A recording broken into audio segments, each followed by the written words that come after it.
Hello everyone. In this video I'm going to be showing you the first of a series of videos within the Learn Inkscape series. These next several videos are going to focus on path effects that you can use in Inkscape. And what you'll find when we do some of these path effects is they're simply more detailed ways to do some of the same things that we saw when we were working with these basic tools. And that's the thing to remember. So there's a lot of stuff that you can do with just the basic tools, but there are some limitations that are put on those tools that you can break out of when you learn how to use the path effects. So what you're probably looking at here when you open your Inkscape is something like this. I'm going to come up here to Layer, and I'm going to click Layers and Objects. And then I could come up here to Path and come down to Path Effects and click that. I also could hit Control plus the ampersand key, and because my keyboard does not have an ampersand key that is only for ampersands, I have to hit Control Shift and ampersand, which is the 7 key. I don't know why they didn't just put Control Shift 7 there. Probably because some keyboards have an ampersand key that's dedicated to that. But mine has Control Shift and the 7 key. And if I hit that without that menu being open, it will open the Path Effects panel for me.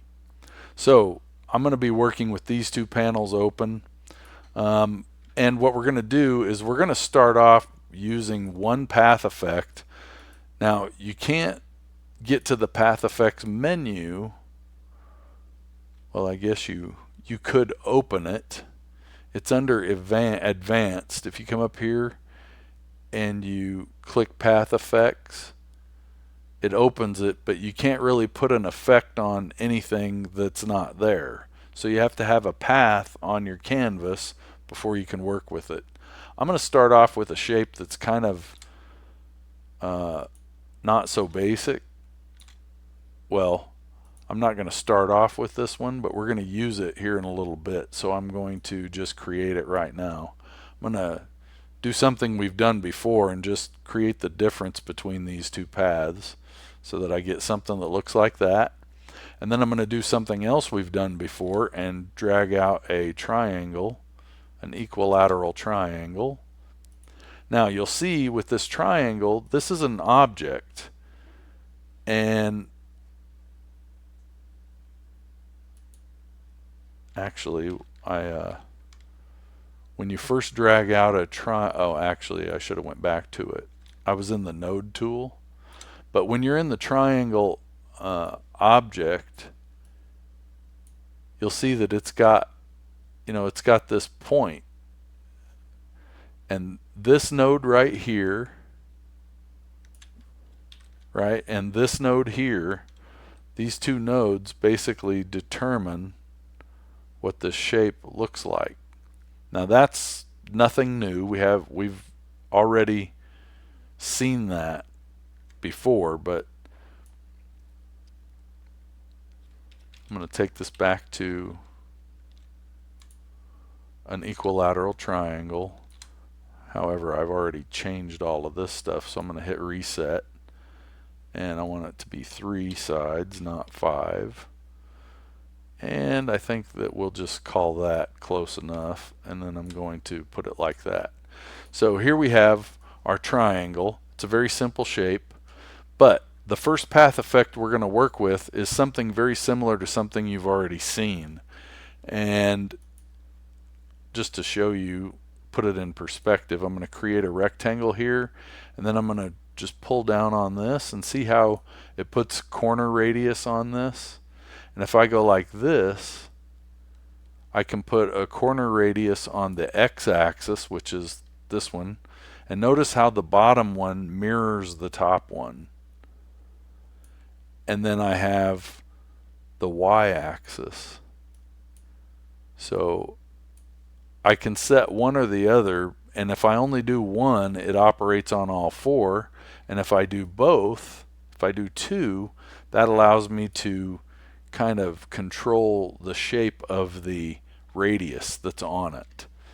So we've already seen how you can put a border radius on some shapes. And we've also seen how on something like this, a polygon, whether it's a star or a triangle, you can create these inward sides, or you can pull this out and it kind of creates, this is a three-sided object, or it was to start with, but the spoke ratio that we're pulling on here and changing, see how that changes up there? This changes, and then you have your rounded, right? These are all settings that when you reset this, now it has 5 sides instead of 3, because we pulled this one in and didn't leave it out. But you get the idea. We're moving these nodes around and it's changing the math, and it's even changing the shape actually that we're working with based on what we do to that object. So all of that was to say this. The things we're doing with this triangle and the corner radius that we did with the rectangle, all of that can be done using one path effect. And let me show you, and you can even do more with it. It's even more flexible than what you can do with what we just demonstrated. So what I'm going to do is I'm going to put a path effect on this triangle. And to put a path effect on a path, you have to select a path. See, if I select this path, it's a rectangle 1. If I select this one, it's path 1. It says here, if you have nothing selected, that you can select a path, a shape, a clone, or a group. But if I group these and I hit Control G to group them, and then I have those selected and I open up the path effects, you'll see that only some of these are lit up. Those are the only ones that you can use on a group. So just because it says at the beginning that you can use, or that you can select a path, shape, clone, or group, does not necessarily mean the path effect you're going to use will work on that group or some other selection that you have. So just know, even though it says you can use all of these, there are some limitations. So what can we do with this triangle? Well, we're going to use the corners path effect. So I'm going to select this drop down and just take, it's the very first one.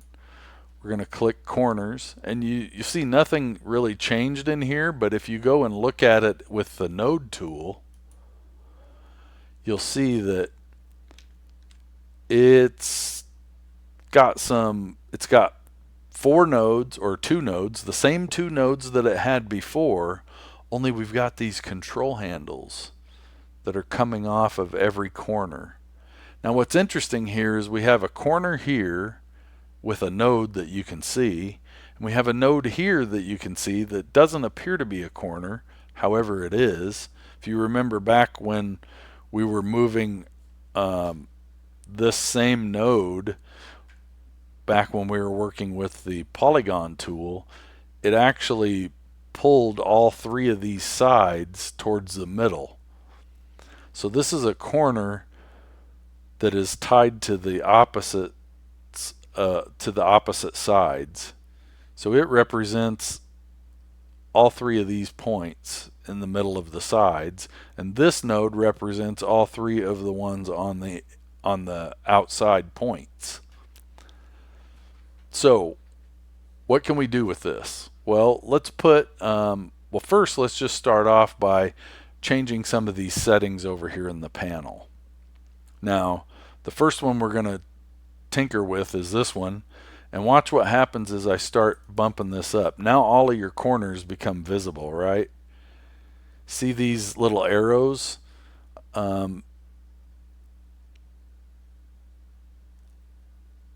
these little arrows are pointing to where each of these nodes are, even though you can't really see them.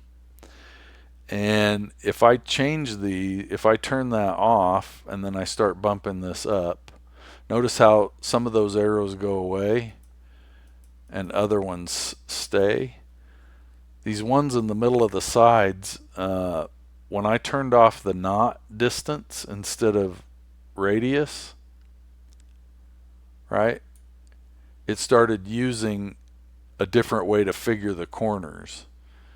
And now if I turn that back on, use knot distance instead of the radius, now it's using the distance between, I guess these arrows are called knots.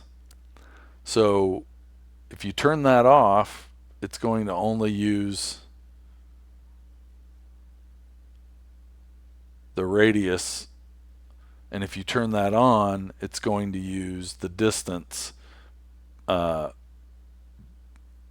knot distance. So the other thing that has to do with these knots is if you want to hide them and you begin making changes, now you don't have any of those arrows visible. You can't see them at all. So that's kind of what these two knot related checkboxes do. They alter how the curves work, and it changes whether or not you can see the knots. So that's what those two settings do. The other thing I want to show you is notice how small the radius is on these corners when I'm all the way up to 14 on the radius. I'm going to take this back down to 0, and then I'm going to switch the units from pixels to inches, and then I'm going to just put 1 inch of a radius on here, and look at what it does. Now the reason for this is because it actually changes the unit measurement. And because I'm working with such a small shape, my canvas is only 1,000 pixels by 1,000 pixels. So just know that if you're working with a small shape and you change this to inches, everything's going to be exaggerated because everything is so small. That may be something you want. For example, let's say I'm going to take this down to 0.75. Now see what happens when you go to 0.75, 0.95.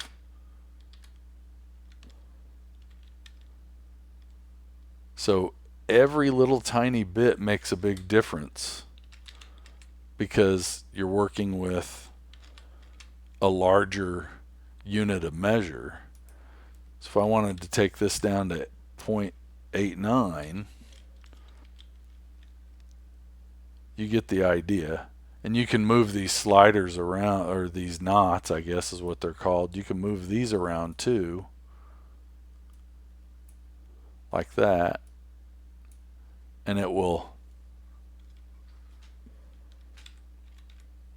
So you can work directly on the shape, or you can tinker with these settings, but the idea here is the unit that you have set will give you either more or less control depending on how big the shape is to start with. And because I'm working with a small shape, I'm using pixels, which is how I normally work. So just keep that in mind. If you accidentally change this setting and then everything starts looking weird, that might be why.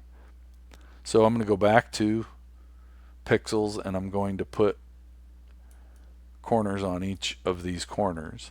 Now what you may have noticed just a minute ago when I was messing with these knots is where back when I was showing you the corner radius on the rectangle, you remember when we did the x-axis, both sides were the same. It operated on both sides equally. And the y-axis did the same thing. It operated on both sides equally.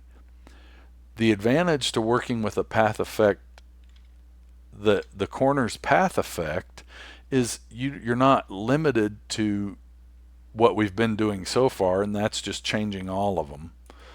See how everything is nice and even here. If I was making like a caution sign, this would be great because all three corners are rounded the same amount. However, the benefit to doing this is that you're not limited to that. You can do one corner at a time. So, and you can change the amount for each corner.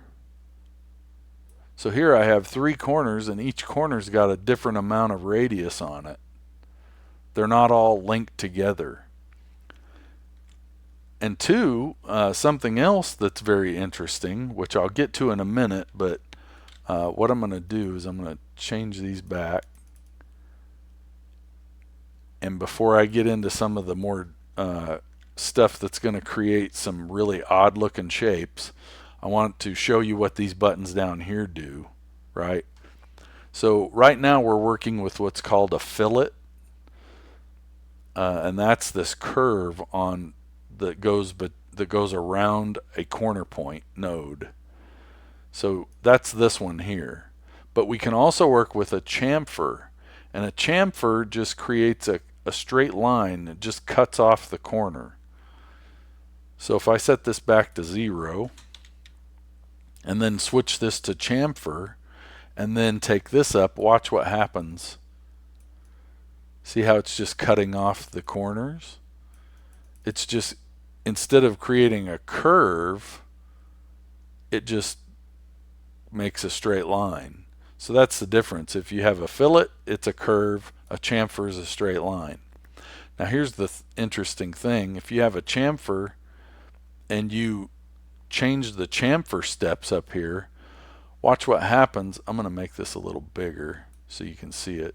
Watch what happens to each center point of this chamfer when I just add one. So now it's created a peak in between. It's not cut off straight. It's cut at another. It's put another point on it.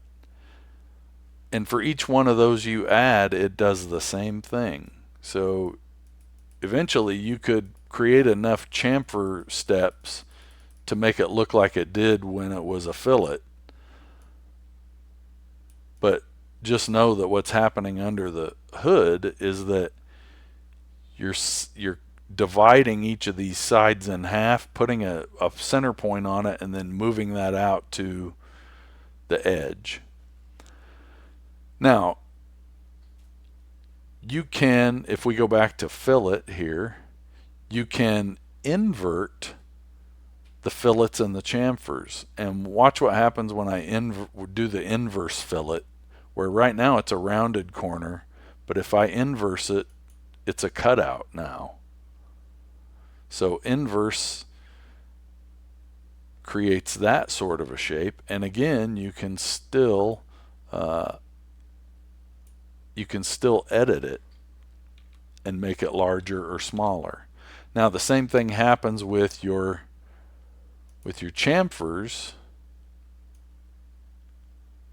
So if I take this back to 0, take this down to 1, and then I put this chamfer on there, and then I switch the steps. So now we have our points back, but you can invert the chamfer too, and that will make this point go in the opposite direction, like that. So inverse fillet, inverse chamfer, fillet, or chamfer, and the chamfer is determined by how many steps you're using. So if I do this and I create that, you get the idea here. So let's go back to fillet, set this back down to 1, and then now here's something else that some of these settings can help you with. We already looked at the knots, really the the difference of turning those on and off. But watch what happens. Right now, when I change this, see how all three nodes are getting changed? Well, what if I wanted to use this plus and minus radius button, but I only wanted to use it on a certain node? Well, I can turn this checkbox on, change only selected nodes, and then if I select this one, and then I bump this up, actually that's not going to change it. Let's yeah, so I just selected those two. If I select this one, hold down shift and click that one, now it's asking me, how do you want to modify these two nodes? I'm going to cancel that because I want to do it right up here, and it's not letting me do it for some reason.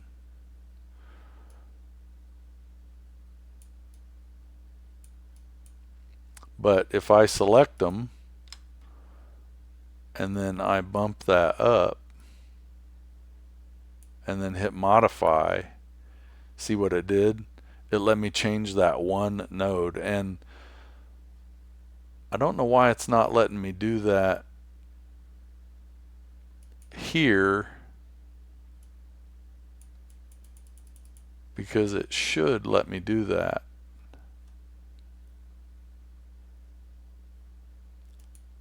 You have force arc here. You have a lot of these settings that you can tinker with and mess with. Now some of these, they're only going to appear when you're working with certain shapes or you have certain other things turned on. You'll just have to experiment with it and figure out your way of using the tool. I'm going to go back here, and I'm just going to highlight what I'm saying right now, and that is, for example, this inverse chamfer. If I put chamfers on this shape, let me turn this off so that I can get everything back in the same scope here. Just to highlight what I'm trying to explain here, if I turn this on chamfer and I create these chamfers, if I have this setting at 1 and I use the inverse, it doesn't really do anything. You don't even notice. It looks like it's not working, but in reality it is working. You just only have one side for each of the chamfers. So you only get to see what it really does if you have the setting that it affects turned on. So that's probably what's happening up here with this change only selected nodes. I might not be using the right shape.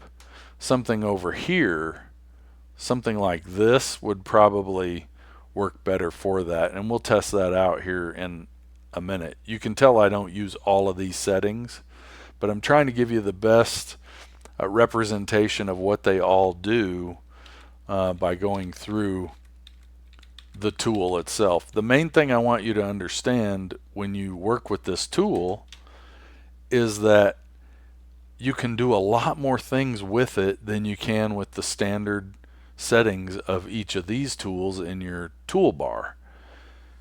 And there's really, if you take the whole collective group of all these path effects into consideration, you're going to find there's a lot of overlap with these tools over here, and you just need to figure out what your workflow is going to allow you to get the most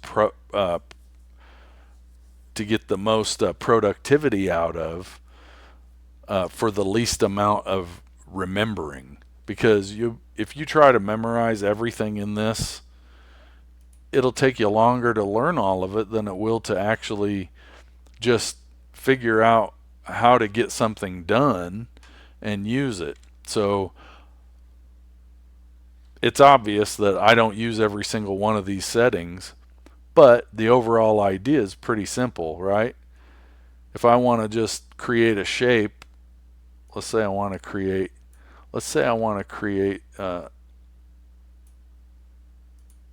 something that looks like that.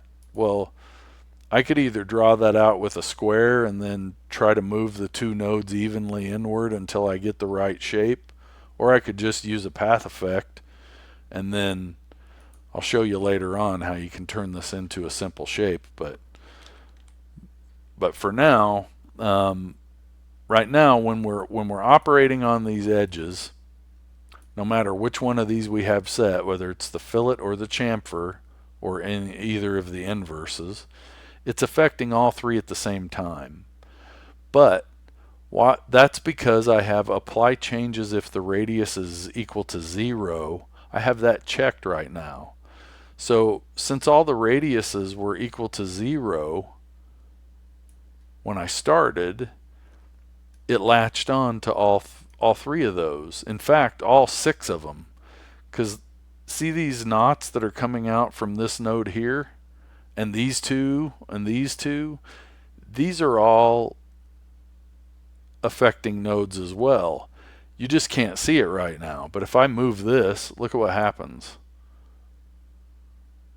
See, those knots are actually tied to nodes that you can't see. They don't have a visual node that you can see on them. However, they are being affected. They're moving because we're applying this to the changes if the radius is equal to 0. So I'm going to set all of these back to 0 to show you something else regarding these settings. And I'm going to turn this off, right? And I'm going to leave this on. And I'm going to just create a flat edge up here like that. And now watch what happens, because I'm not affecting if the radius is equal to 0, but I am applying changes if the radius is greater than 0. I'm going to put another straight edge down here. So these two now should get changed, but this one that's at 0, because I turned this off, it should not get the change. So now I've isolated 2 out of the 3 sides, and I'm changing only those. You can see here, just this shape alone right here, it looks like the outline. If I do this, maybe it'll be more obvious. Right, it looks like the outline of what you might use for, like, if you were going to draw a diamond, right? So it's nice, it's perfectly symmetrical. We started with a triangle, we used path effect, and we created this in just a few steps. We created what might be a hard shape to get exactly symmetrical if you were using just these tools over here to do it. Or if you were drawing it with the pen tool, it might be even harder. So you get the point.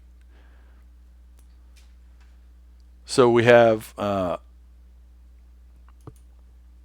normally these are all turned on. And the other thing that I wanted to show you that for some reason didn't seem to be working, I want to select this node and I want to only change that. Maybe you have to have these turned off. I don't know why that's not.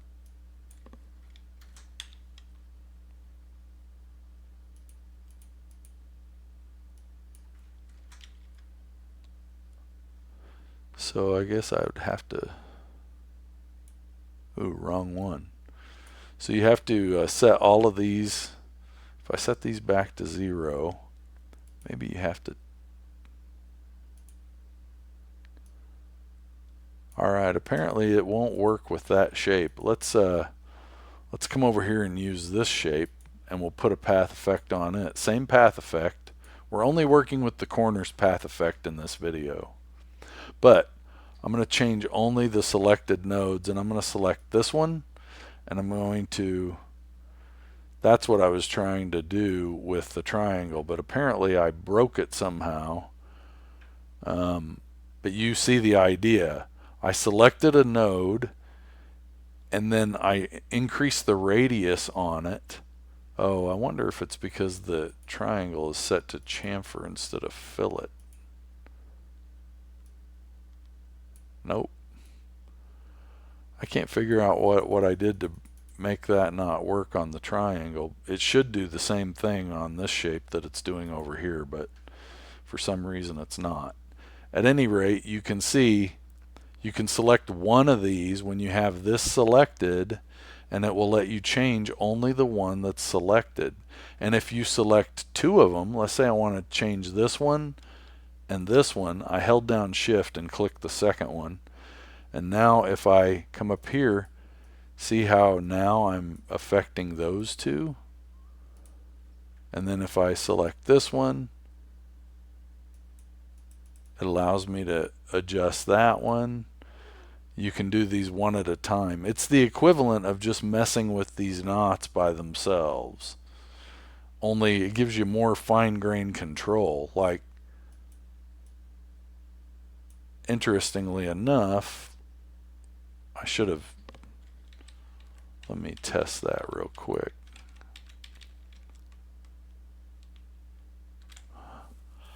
All right, so now I'm back here. So if I lost that corner. So I'm going to put this corner back on there. I'm going to select off of it, and then I'm going to click this one, and then, oh, it's got a control handle on it. That's probably why. So I put a little bit of a corner on there already. Oh, it's because it's such a big, and that's something else that you need to keep in mind, right? Is these knots, they don't stop when they get to another knot. They can cross over, and that's what was happening there to misshape. See how that one goes way past, and then it just puts a point on there. So you get the idea. You'll find your workflow, and just by experimenting with some of the things that these path effects do, or that the corners one does in this case, you'll be able to see, for example, you can see how this could very easily become the top view of what might look like a grand piano, just because of the way that it's shaped. And you're not limited to just moving these knots. You can move the nodes themselves to change the shape, just like you can, like, depending on how you wanted this thing to be shaped. And you can select multiple nodes and drag them both. And you could easily, now obviously I haven't drawn a whole lot of grand pianos, but you get the idea. You would shape this the way you need it to be shaped to represent a grand piano. But that's not a shape that would be that easy to draw. And you could do it maybe a lot quicker using a path effect. The other thing I wanted to show you, now that I've covered pretty much all these settings over here, is this one idea that, and I'm going to use that complex, they're not necessarily complex, but I'm going to use this shape, this odd shape over here. So let me get rid of this. So this we created with path effects, and if you go in here, it still has all of these,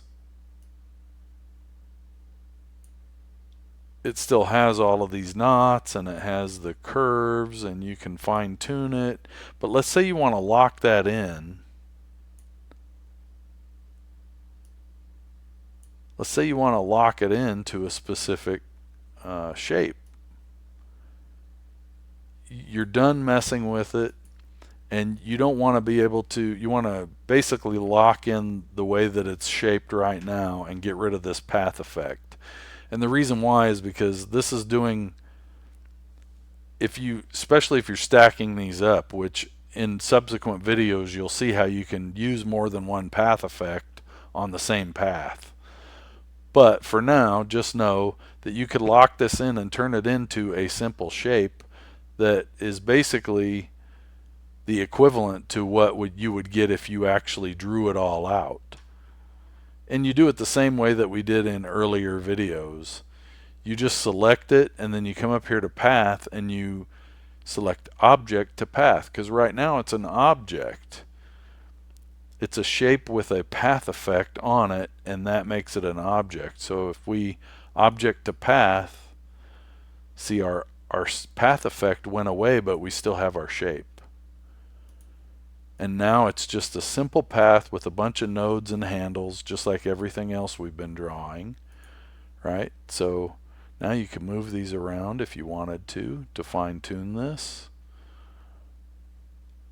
You basically can use the path effects as shortcuts to draw to shapes that you would normally have to draw. So you get the idea. That's going to conclude the path effect, the corners path effect in Inkscape. And as always, I'll give you a reminder here that my channel's not sponsored. I don't have a membership where I charge people for the information. I also don't have a Patreon where I'm asking people to donate. I simply just provide the information to help other people out. And if you'd like to support the channel, feel free to check out my designs on the marketplaces. The links are in the description. Or if you want to go the free route, just like, subscribe, or even leave a comment in the comment section giving some feedback regarding this information. And that will help other people find it. It also helps people find this video and all the other videos in this series so that they can get help using Inkscape. That's going to do it. I hope you found something valuable in this video and got some help that you were looking for, and thanks for watching.